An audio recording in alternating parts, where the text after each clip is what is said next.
lors de son dernier passage dans le Haut-Katanga et la province de Lualaba notamment, le chef de l'État avait exprimé la volonté ferme de révisiter tous les contrats miniers et projets miniers en RDC pour donner des sourires aux Congolais. Félix Tshisekedi ne comprenait pas pourquoi est-ce que les étrangers viennent pauvres et rentrent très riches alors que les Congolaises et les Congolais ne s'en sortent toujours pas au-delà de nos mines qui pullulent un peu partout à travers l'ensemble du territoire national. À quand la fin du paradoxe mine-pauvreté en RDC? Focus sur la province du Lualaba, une province minière, une province riche en sous-sol. Avec nous sur ce plateau pour décortiquer cette thématique, Donatien Kambola, il est activiste des droits humains et coordonnateur de l'initiative pour la bonne gouvernance et les droits humains notamment. Il est basé au Lualaba, à Colusi, bien évidemment. Bonjour et bienvenue. Bonjour. Vous êtes sur place au Lualaba. Comment vous aviez en son temps accueilli cette volonté exprimée de Félix Tshisekedi? Bon, effectivement, il faut rappeler que quand le chef de l'État est passé pour la toute première fois depuis son investiture dans le Lualaba, la population l'attendait effectivement à bras ouverts. Il a tenu un discours que d'aucuns ont qualifié d'une bonne volonté exprimée, notamment en disant, en lançant la théorie du gagnant-gagnant, en disant qu'il ne comprenait pas comment les investisseurs venus pauvres au pays, dans peu de temps, ils s'enrichissent, mais que les communautés riveraines, c'est-à-dire les populations affectées par l'exploitation minière, demeuraient pauvres. Et c'est comme ça qu'il va dire désormais, lorsqu'ils construisent un étage chez eux, donc une maison en étage chez eux, nous aussi nous construisons une maison en étage. Lorsqu'on construit un hôpital, nous aussi nous construisons un hôpital. Ça a été un discours, autant de mois après son passage, comme avant son passage. Les lignes n'ont pas bougé. Les lignes n'ont pas bougé, parce que nous qui vivons à Colusi principalement, nous avons comme l'impression qu'il y a un sérieux problème de manque d'attention sur les plaintes des communautés impactées par les activités minières de façon générale, mais sinon les communautés affectées par l'exploitation de nos ressources. Alors, on parle souvent du code minier. Le code minier existait depuis 2003, il a été révisité, donc amélioré, on peut le dire, en 2018. Quelles sont les lignes de démarcation entre l'ancien code et le nouveau? Je crois que pour ce qui me concerne, je vais dire qu'il y a eu beaucoup d'innovations apportées par la réforme de la loi minière, la réforme qui a été achevée en 2018. Et cette réforme a poussé même certains de qualifier le code minier tel qu'il est dans sa version actuelle comme un code minier souverainiste, c'est-à-dire celui qui permet aux Congolais et à l'État congolais d'assurer sa souveraineté sur nos ressources minières. Et parmi les innovations sur le plan social, il y a eu le renforcement de l'autorité de l'État dans les secteurs miniers, avec l'intégration de certains services de l'État au niveau provincial, notamment le ministère provincial des Mines, le gouverneur de province, qui avant, dans la version de 2002, n'avait pas assez de compétences reconnues directement. Mais le code minier, dans sa version actuelle, apporte cette innovation et renforce l'autorité de l'État en dotant notamment le gouverneur de province d'un certain nombre de prérogatives. Mais sur le plan social, il faut ajouter que le code minier a mis en exergue les droits fondamentaux des populations affectées par l'exploitation minière. Les communautés locales. Les communautés locales. Et il y a cette innovation liée notamment aussi à la définition plus ou moins claire de ce que la responsabilité sociétale des entreprises, comment une entreprise peut participer au développement local. Ça, c'est dit clairement dans le code minier, mais aussi, finalement, le paiement de la redevance minière à la base. Parce que la redevance minière étant prévue déjà dans la version de 2002, était d'abord perçue au niveau national, et c'est le niveau national qui devait rétrocéder la quote-part aux provinces et aux entités territoriales décentralisées. Mais le code minier actuel a innové en ce sens que ces quotes-parts sont directement payées à la base. Ça fait partie d'un certain nombre d'innovations dans le code minier. Mais je reviens sur le fait que le code minier actuellement, quand vous lisez la loi, je crois, dans ses articles 281 au-delà, la loi définit expressément quelles peuvent être les relations ou mieux les rapports entre un opérateur minier et les autres occupants du sol, dont les communautés locales. Et sur cette question, évidemment, sur le plan juridique, la loi prévoit des dispositions plus ou moins claires. C'est sur le plan pratique. C'est très bien dit, Maître Donancien. On sait que chez nous, en RDC, les textes et les lois ne manquent pas. En tout cas, nous sommes très riches de ce côté-là, mais il se pose un problème d'applicabilité sur terrain. Alors, quelle est la situation réelle vécue aujourd'hui dans les Lualaba profonds, pas seulement au Colosie, mais Lualaba, je l'ai dit, c'est une province riche, riche en sous-sol, mais on ne sent pas l'impact suivre immédiatement. Qu'est-ce qui bloque? La machine, c'est à quel niveau que ça ne va pas? Et voilà, c'est par rapport à ça que j'aimerais apporter, que vous puissiez apporter des vraies réponses aux tests. Je crois que si je fais parler les plaintes des communautés victimes de l'exploitation minière, c'est que ce qui ne va pas sur le terrain, c'est l'inaction de l'État au niveau national comme au niveau provincial. Je vous ai dit tout à l'heure que le code minier prévoit des attributions claires en termes de compétences reconnues à certains services de l'État, y compris au gouverneur. Mais la province n'est pas, les populations ne sont pas protégées face aux violations des entreprises minières. Et parmi les faits dénoncés, c'est notamment l'expoliation des terres. Dans le Lualaba et plus particulièrement dans la ville d'Ekolozi, les territoires de Lubudi et les territoires de Muchacha, qui sont les milieux où il y a le gros de l'exploitation minière, les gens n'ont plus de terres arables. Quand ces terres ont été confisquées ou négociées selon les termes de ce nouveau code minier. Je parle de l'expulsion forcée parce que le code minier prévoit évidemment la possibilité de déplacer les communautés lorsqu'il y a incompatibilité de cohabitation entre les activités minières et d'autres activités de subsistance pour les personnes humaines. Mais en l'occurrence ici, par exemple, la directive qui est, je crois, l'annexe 18 du règlement minier, qui dit comment on déplace les communautés locales, cette directive n'est pas mise en application jusqu'à ce jour. Je signale en passant que depuis 2017, le Lualaba a ce qu'on appelle une commission provinciale de délocalisation. Ça a été une volonté exprimée de la part de l'autorité provinciale à vouloir gérer la question, parce que cette question de déplacement des communautés, qu'on appelle aussi délocalisation, elle se pose dans le Lualaba depuis la libération du secteur minier en 2002. Mais ça se pose aujourd'hui avec acuité, avec la forte demande du cobalt à travers le monde. Et vous savez que le Lualaba connaît une forte exploitation du cobalt.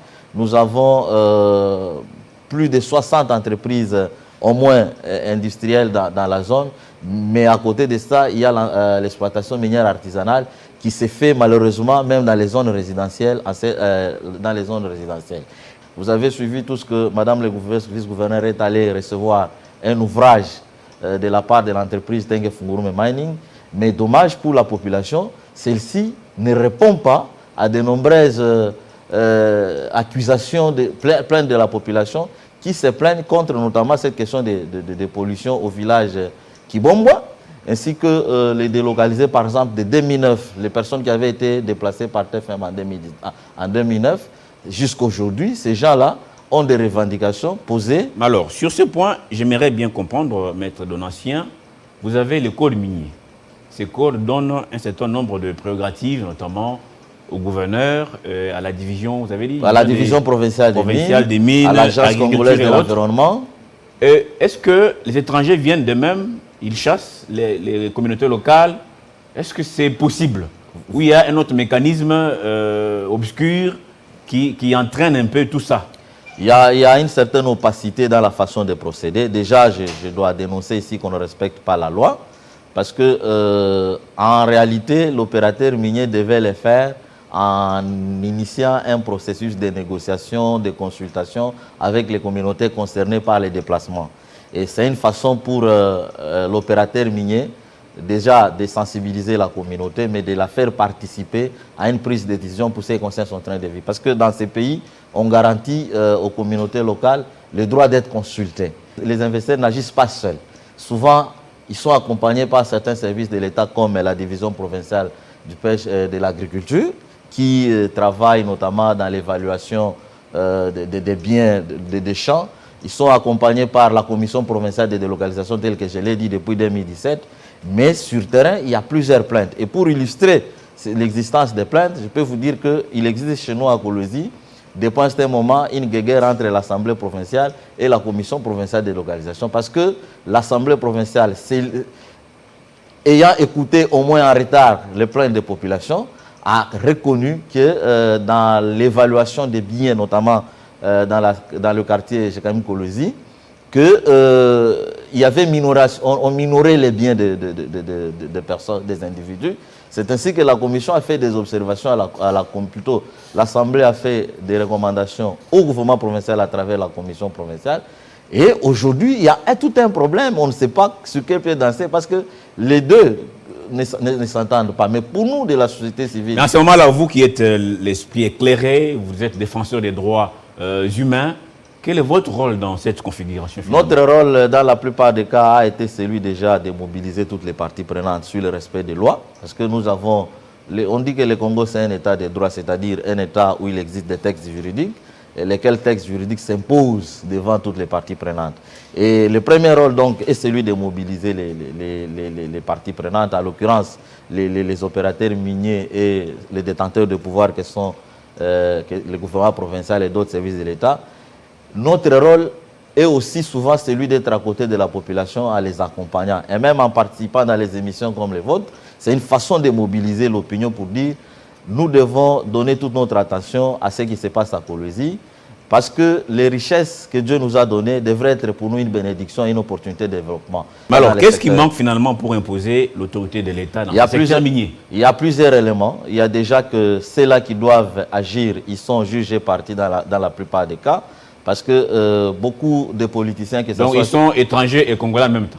Non, ils ne sont pas étrangers et congolais en même temps. Ils sont jugés au parti dans la mesure où les gens ont des intérêts personnels, soit ils ont des entreprises de sous-traitance, on sait de ces entreprises-là, soit elles perçoivent d'abord, par exemple dans le cas de la délocalisation, la commission provinciale de délocalisation perçoit 10% du montant prévu pour les indemnités. Si bien que quand elle a reçu ces 10%, les communautés sont presque privées du droit de recours. Parce que dans la plupart des cas, lorsque on a déplacé les cultivateurs ou les habitants, ceux-ci n'ont pas la possibilité de faire un recours ou d'introduire une contestation, rien que de dire, par exemple, cette somme que vous m'avez donnée n'est pas assez suffisante. Alors, on ne dit pas que quand quelqu'un réclame, il a totalement raison, mais il a droit quand même à un recours. Ça, c'est un droit fondamental garanti aux populations congolaises. Mais dans le cas du Lualaba, avec ce qui fait la commission provinciale de localisation, les gens ne jouissent pas d'un mécanisme de recours. Un autre problème, ce qui fait que les entreprises se comportent comme si on était dans la jungle, c'est tout simplement qu'il y a trop de complaisance de la part des autorités. Je vais vous donner un exemple. Les gens, les populations dans les villages Kambimbi, impactés par l'entreprise Métalcol, ont fait en 2019, en 2020, c'est bonne mémoire, 9 jours de sitting à l'hôtel du gouvernement provincial pour dénoncer la spoliation de leurs espaces. Ces gens n'ont jamais trouvé de réponse jusqu'à présent. L'année 2021, ils ont fait 3 jours de sitting au sein de l'Assemblée provinciale du Lualaba. Ils n'ont jamais trouvé de solution. Par contre, on les a chassés de cet endroit avec violence parce qu'il y a des gens qui avaient été blessés. Et donc, les gens vont devant l'Assemblée provinciale, ils n'ont pas de solution. Les gens vont devant le gouverneur de province, ils n'ont pas de solution. Et finalement, c'est cette inaction de l'État, cette indifférence de la part de l'État congolais au niveau de la province qui nous fait dire que ça fait partie d'un élément qui finalement laisse les investisseurs agir de la façon qu'ils veulent. Le chef de l'État est passé à Kolosi, il a promis les gagnants-gagnants. En fait, nous attendions dans cette promesse le renforcement et le rétablissement de l'autorité de l'État dans le secteur des ressources naturelles. Hélas, je suis désolé de constater que sur le terrain, les gens continuent à être déplacés sans respecter la loi. La redevance minière elle-même, elle est tentée d'être payée effectivement à la base, mais elle est tentée d'être gérée de la façon qu'elle est gérée. J'allais poser la question parce que, bon, ils sont venus, l'autorité de l'État n'a pas été imposée, on a délocalisé les populations d'une manière pas très catholique. La population ne sait à qui aller se plaindre, vous l'avez dit tout à l'heure. Maintenant, les entreprises sont là installées, elles exploitent. Pourquoi l'impact n'est pas à la hauteur de la quantité de minerais qui sortent? On sent que les développements traînent les pas, alors que les minerais, eux, c'est pompé parfois à un rythme très croissant. Crispin, il faut d'abord préciser une chose, les entreprises ne sont pas venues nous développer, les entreprises sont venues exploiter chez nous, et pour cela, les entreprises ont des licences ont des licences obtenues auprès de l'État congolais Et ces entreprises, dans la plupart des cas, elles paient les impôts, même si on peut discuter sur la manière dont les impôts sont payés. Mais il y a aussi un autre problème, comment l'État lui-même affecte les revenus issus des ressources, de nos ressources. Sur le plan de la responsabilité sociétale, oui, la loi définit la responsabilité sociale des entreprises minières, mais il n'y a pas de suivi. Par exemple, la loi voudrait que chaque opérateur minier signe un cahier de charges avec les communautés affectées par son projet. Le cahier de charges, ça signifie les contrats entre l'opérateur minier et la population en rapport à ce qui concerne le développement durable au niveau local. Mais il y a beaucoup d'entreprises au Lualaba qui n'ont pas encore signé les cahiers de charges. Donc, une fois de plus, je reviens sur l'inefficacité de l'autorité de l'État à faire le suivi, parce que quand vous lisez les codes, c'est l'État qui régule le secteur de mines. Les miniers, une fois de plus, sans un État sérieux, sans un État qui se veut, qui assume ses responsabilités, les miniers ne vont pas nous développer. Ils ne sont pas des enfants de cœur, comme on dit. Donc, commençons par faire respecter les lois. Et les mines ne sont pas, ou ces minerais ne sont pas éternels. Évidemment, les mines sont épuisables. C'est une matière épuisable. Les mines sont épuisables. Les Congos et les Congolais en profitent. Quand j'entends le gouvernement provincial du Lualaba parler de l'après-mine en voulant faire du tourisme et de l'agriculture des secteurs prioritaires, mais je me demande au niveau national, quelle est la vision au niveau national? Et on va continuer à exploiter nos minéraux pour les vendre. Et d'ailleurs, je rappelle ici que nos minéraux sont exploités par les étrangers et par les expatriés. En réalité, nous-mêmes, nous ne les exploitons pas. Même si vous allez dans les secteurs de l'artisanat minier, où c'est reconnu comme un domaine propre aux Congolais, mais vous allez se trouver que c'est plein d'autres d'étrangers sous-traités et qui sous-traitent des Congolais. Vous avez entendu l'histoire des 26 dépôts de minerais qui semblaient-il sont en train d'être fermés parce que les parrains qui était un homme fort politiquement n'a plus la même force. Et ça, c'est la réalité, que ce soit dans l'artisanat minier, que ce soit dans l'industrie minière.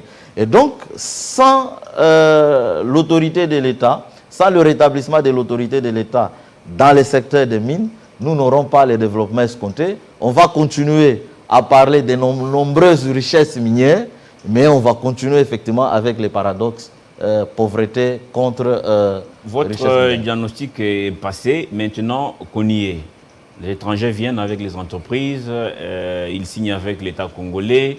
L'État congolais ne fait pas les suivis par rapport aux droits des communautés locales, notamment la redevance minière elle-même est payée et parfois mal utilisée, entre guillemets, je n'affirme rien ici. Moi, je l'affirme. Maintenant qu'on y est, Maître Donatien Kambola, quelles sont les pistes de solutions pour s'en sortir? Parce que pour viser un lendemain meilleur, il faut poser les bases maintenant. Oui, je crois que nous avons tous été engagés dans la réforme du code minier. Et quand vous lisez l'exposé des motifs de la loi qui modifie le code minier, l'une des volontés, en fait, parmi les soucis, les préoccupations qui ont amené les législateurs à modifier cette loi-là, c'était la volonté de lutter contre la pauvreté dans les zones minières. Mais ça, ce n'est qu'un vœu. Il faut les actes. Et parmi les actes, je propose le rétablissement de l'autorité de l'État, que les services de l'État au niveau national et au niveau provincial assurent le contrôle du secteur. Est-ce qu'il y a un complexe face à ces étrangers qui arrivent? Non, mais le complexe, il est là. Parce que souvent, chez nous, à Kolwezi, nous, la société civile, quand on a été dénoncé certains cas, les Congolais qui nous gèrent ont l'habitude de dire c'est l'ordre de Kinshasa. Ça, c'est un sérieux problème. C'est comme ça que je voudrais que le chef de l'État qui a promis au Lualaba les gagnants-gagnants, que tous ces services, qui lui donnent des informations, qui puissent regarder ce qui se passe au Lualaba. La loi est là, pourquoi on ne respecte pas la loi?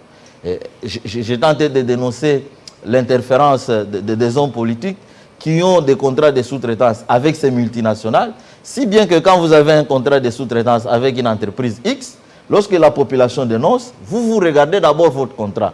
Et là-dessus, je crois qu'il y a des autorités chargées de regarder toutes ces questions ici. Nous ne sommes que société civile. Nous n'avons que notre bic et notre bouche pour dénoncer.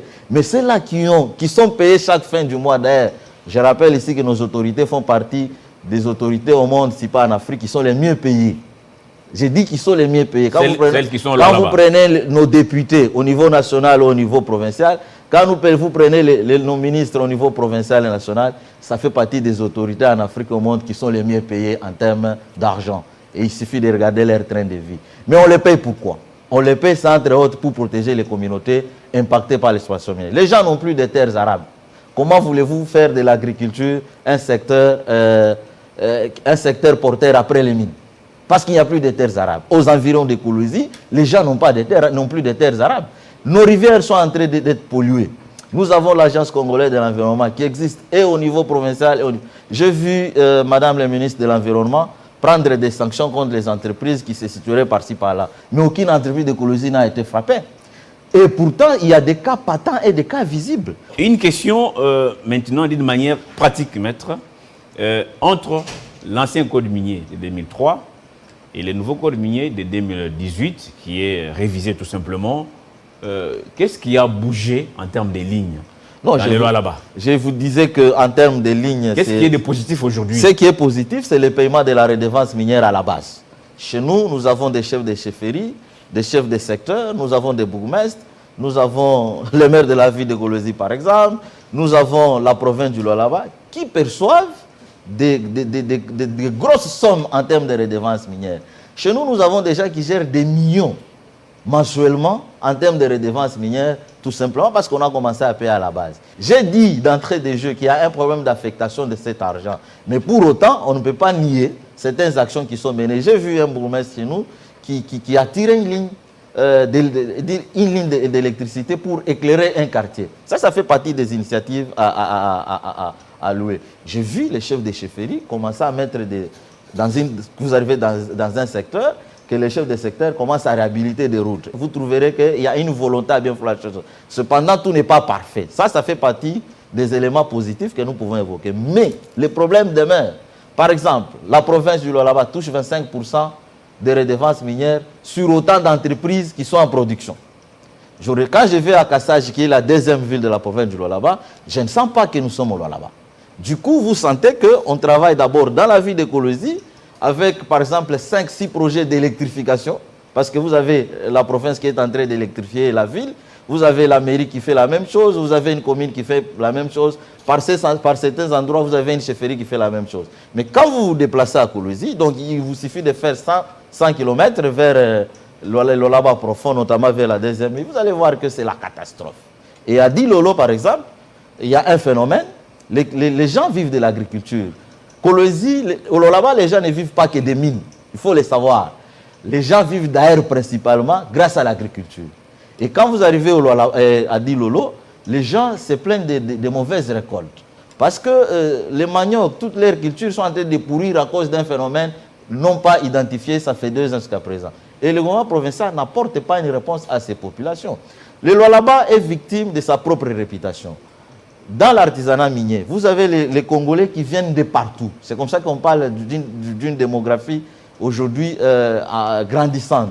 Mais ces gens-là viennent pourquoi? Ces gens sont à la recherche d'une vie facile.